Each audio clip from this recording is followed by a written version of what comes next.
My work is inspired by capturing the essence of empowered femininity, confidence, and the strength that's inherent basically within every woman. The reaction for a lot of people is that when you tell them that this is the mosque, it's like, wow, it's just too futuristic looking for it to be a mosque.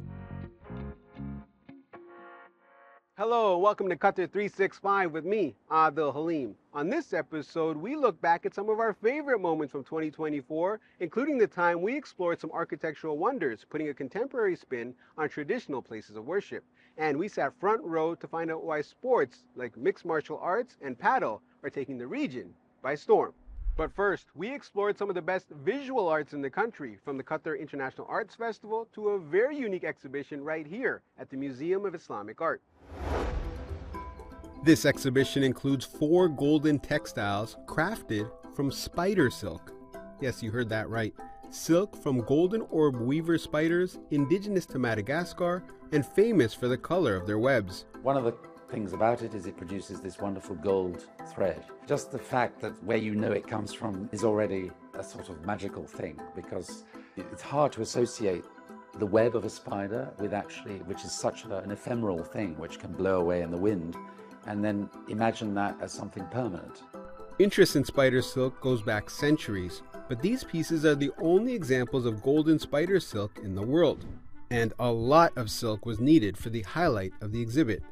This gold cape is from the silk of 1.2 million golden spiders, which took more than 2 years to produce and over 6,000 hours of embroidery. I think you have to be incredibly passionate and maybe a little crazy to commit yourself to a project like this. It takes time, energy, resources. You're surrounded by spiders in Madagascar, but they can't be harvested the way that other industries are harvested, right? So you have to actually go into the wild, catch them, go through the process of removing the spider silk, and then releasing them back into nature. The museum's director says the exhibition embraces sustainability by highlighting the use of eco-friendly vegan silk in the final exhibit pieces. They are so unique and beautiful. For me, it's the first time I see such textiles that are not dyed, shiny and gold from nature. We hope the visitors will enjoy the exhibition and find it inspiring. Now, from golden spider silk to a more traditional and accessible form of art. Qatar Foundation's Artful Minds exhibition was specifically curated to raise awareness around mental health. Lila found out how art can be a therapeutic form of expression. Vibrant, colorful, and feminine. That's how Sally Khoury, or better known as Sally K, would describe her style. My work is inspired by capturing the essence of empowered femininity, confidence, and the strength that's inherent basically within every woman. While Sally uses flowers to light up an empty wall, Carmela's artwork is a vivid contrast of colors with equally powerful messaging, like her piece on display she calls optimistic. Optimistic is basically the darkness that we face when we are facing negativity and tribulations in our life. If we choose to find the positive in life and things, we can see that there's optimism all around us. Whether you paint as a pastime or a passion, the use of color in art is not only stimulating for the mind, it also helps regulate moods and is known to calm anxiety. Artists themselves are increasingly mindful of the art they create, and more are using chromotherapy to make conscious, impactful masterpieces. Hala Al-Jafari is one of 30 artists who displayed her work at Qatar Foundation's Artful Minds exhibition at the Multaka Gallery in Education City. I used a little bit of blue as a sign for bad mood or depression, and for the people who struggle with mental health issues to know that they are not alone.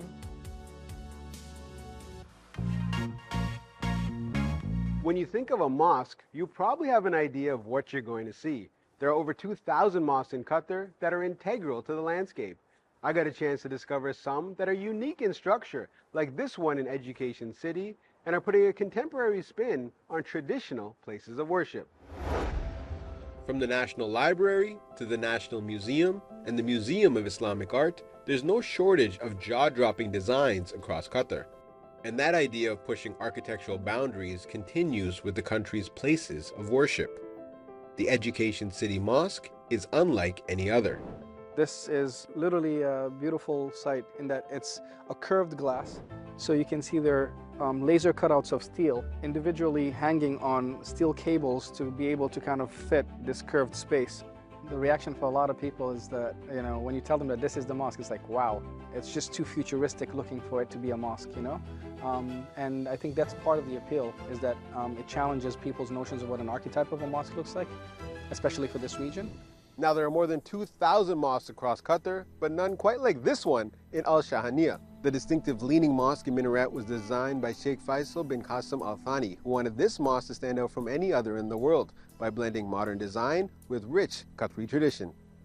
والله أنا كنت أتوقع كان أن في انتقادات كثيرة وخاصة من جسمه، لكن بالعكس عينت الأشياء إيجابية أكثر، وكذلك الزوار اللي تجي تشوفه وتجي وتهتم بهذا الشيء. Resembling the iconic Leaning Tower of Pisa, the leaning minaret is 27 meters in height with a 20-degree incline. The mosque is built by stones sourced from the immediate area and is decorated with stained glass windows. لا أنا أتمنى أن يكون معلم من المعالم اللي هي يمثل الإنسانية ويمثل الأديان ككل جميع في العالم. From bringing people together in unique places of worship to breathing new life into old structures. Lila went to the Doha fire station where she found out how the home of Qatar's first civil authority has been repurposed into a haven for artists and creatives alike. From the house of everyday heroes to a haven for artists all around the world. This is Doha Fire Station. Built in 1982, it was once the home of Qatar's first civil defense authority. Today, the fire station is a contemporary art space for self-expression, an avenue for exchanging diverse ideas, and a meeting ground for the creative community. The vibe here we are creating through the indoor exhibitions, outdoor exhibitions, murals around the building, it's really putting you in a space where there's a lot of inspiration, a lot of beautiful vibe, you have it here. While many areas of the fire station have been refurbished into new workspaces, there are some original elements purposely kept as a reminder of the building's identity, like this drill tower, which once served as a facility for routine exercises and training. For the Doha Fire Station, its legacy is quite literally cemented in its walls. A celebration of an honorable purpose in its past life, reborn to nurture the next generation of talented individuals, all heroes in their own right. Earlier this year, the world's largest martial arts organization, One Championship, cemented its place in the region and made its historic debut in Qatar. I got a chance to go ringside and check out the action. Assalamu alaikum, Qatar! These fans are lining up to catch a glimpse of their sporting heroes. Already hugely popular in Asia, One Championship is expanding into the Middle East market. The 10-bout card in Qatar saw 3 world title rematches and featured Middle Eastern and international fighters competing in a mix of Muay Thai, boxing, submission grappling, and mixed martial arts. Ahead of match day, the fighters put on a show for fans in a picturesque backdrop at the beach, showcasing some of their skills inside the ring. This is just the second time One has been in the region, but a lot has changed since that Made in 2014 event in Dubai. First of all, Amir Ali Akbari has become a huge social media star with nearly 3 million followers on Instagram. The Iranian heavyweight can't wait for the opening bell.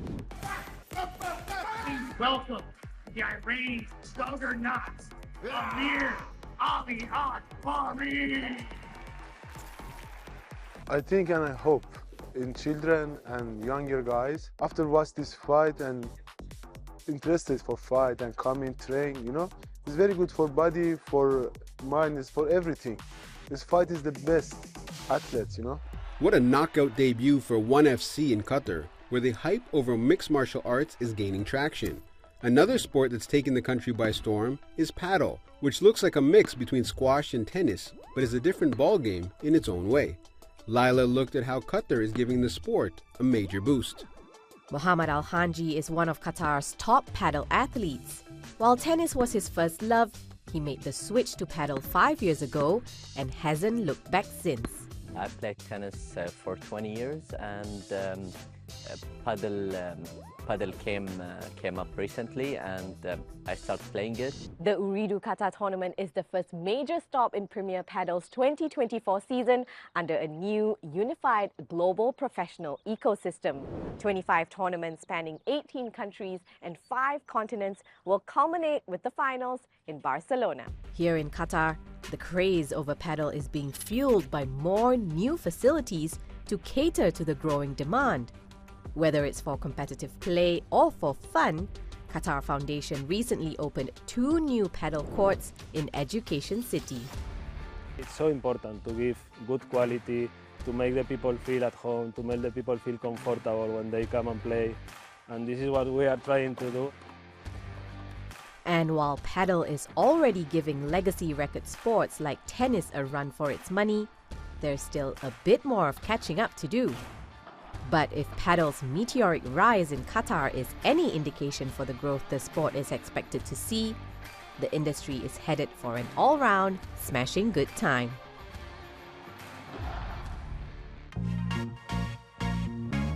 From visiting Qatar's vibrant arts and culture scene to exploring contemporary twists on traditional places of worship and discovering why sports like MMA and paddle are rapidly gaining popularity, we hope you enjoyed reminiscing with us on this episode. But that's all the time we have for now. For more, check out Euronews.com and connect with us through a hashtag. Thanks for watching, and we'll see you next time on Qatar 365.